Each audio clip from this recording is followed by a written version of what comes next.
ಬಂಕಾಪುರ್ ಮುನ್ವಳ್ಳಿ ಸರದಿನಲ್ಲಿರುವ ಶ್ರೀ ತೋಪಿನ ದುರ್ಗಾದೇವಿ ಜಾತ್ರೋತ್ಸವ ಅಂಗವಾಗಿ ನಡೆದ ರಾಜ್ಯ ಮಟ್ಟದ ಅಂತಿಮ ಕುಸ್ತಿ ಪಂದ್ಯಾವಳಿಗೆ ಶಾಸಕರಾದ ಯಾಸಿರ್ ಅಹಮದ್ ಖಾನ್ ಪಠಾಣ್ ಚಾಲನೆ ನೀಡಿದರು. ಕುಸ್ತಿ ಪಂದ್ಯಾವಳಿಯನ್ನು ವೀಕ್ಷಿಸಲು ಸುತ್ತಮುತ್ತಲಿನ ಗ್ರಾಮಗಳಿಂದ ಚಕ್ಕಡಿ, ಟ್ರ್ಯಾಕ್ಟರ್, ಬೈಕ್, ಲಾರಿ, ಟಾಟಾ ಏಸ್, ಆಟೋ, ಕಮ್ಟಾ ಸೇರಿದಂತೆ ಇತರ ವಾಹನಗಳ ಮೂಲಕ ಸಹಸ್ರಾರು ಸಂಖ್ಯೆಯಲ್ಲಿ ಸೇರಿದ ಕುಸ್ತಿ ಪ್ರೇಮಿಗಳು ಕೇಕ್, ಶಿಳ್ಳೆ, ಚಪ್ಪಾಳೆ ಹೊಡೆಯುವ ಮೂಲಕ ಕುಸ್ತಿ ಪಟುಗಳನ್ನು ಹುರಿದುಂಬಿಸಿದರು.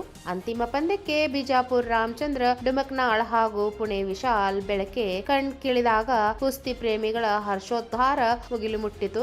ಅಂತಿಮ ಕುಸ್ತಿ ಪಂದ್ಯದಲ್ಲಿ ಬಿಜಾಪುರ ರಾಮಚಂದ್ರ, ಪುಣೆ ವಿಶಾಲ್ ಅವರ ಮಧ್ಯ ರೋಚಕ ಕಾಳಗ ನಡೆದು ನೋಡುಗರಲ್ಲಿ ಯುದ್ಧ ಭೂಮಿಯ ರಣರಂಗದ ಅನುಭವ ನೀಡಿತು. ಕೊನೆಗೆ ಬಿಜಾಪುರದ ರಾಮಚಂದ್ರ ಡುಮಕ್ನಾಳ್ ಪುಣೆ ವಿಶಾಲ್ ಬೆಳಕೆ ಅವರನ್ನು ಮಣಿಸು ಮೂಲಕ ವಿಜಯದ ಮಾಲೆ ತಮ್ಮದಾಗಿಸಿಕೊಂಡರು.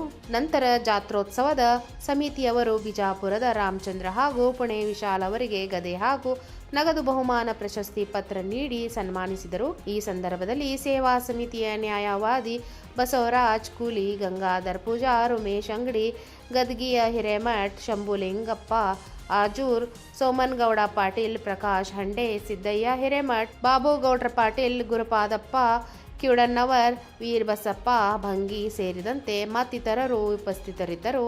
Suresh Aligar, 9 live news, Shiggaon.